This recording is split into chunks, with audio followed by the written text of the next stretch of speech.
Bonjour à tous, je suis Tatiana, généalogiste familiale. Avant de faire ce métier, j'ai travaillé un peu plus de 15 ans auprès d'enfants en crèche. Pourquoi la généalogie? J'en ai entendu parler quand j'étais adolescente dans les années 90 et j'ai trouvé ça génial de pouvoir retrouver les membres de sa famille, ses ancêtres très lointains et j'avais très envie d'en savoir plus sur ma propre famille.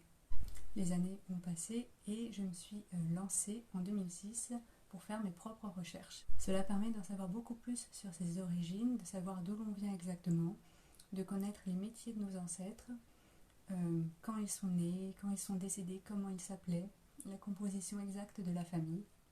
Et ça permet d'en savoir plus sur soi aussi. Alors la généalogie, c'est la connaissance des générations.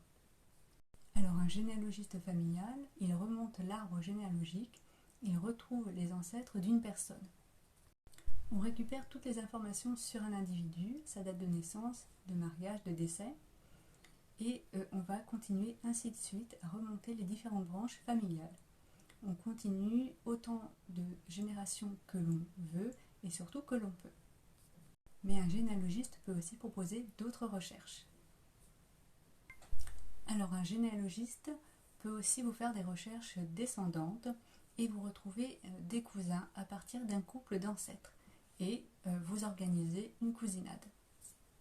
Il peut aussi retracer l'histoire d'une maison et retrouver les anciens propriétaires de cette maison ou par la suite du terrain.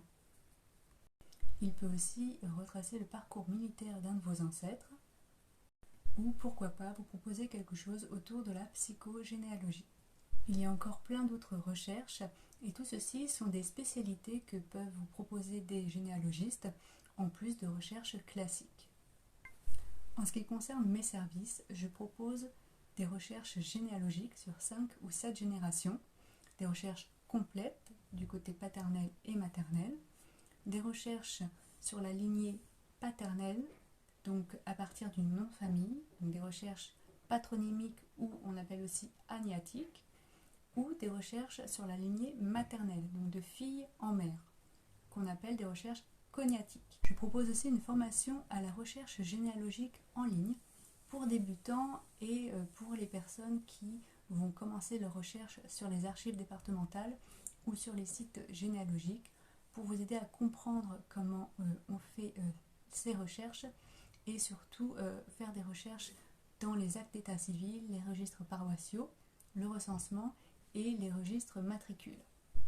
Vous pouvez aussi me contacter si vous êtes bloqué sur une branche familiale ou si vous avez besoin de renseignements particuliers. Voilà pour ces précisions sur la généalogie et je vous invite à vous abonner à mon compte Guérin Généalogie et à le partager autour de vous. Je vous remercie. À très vite.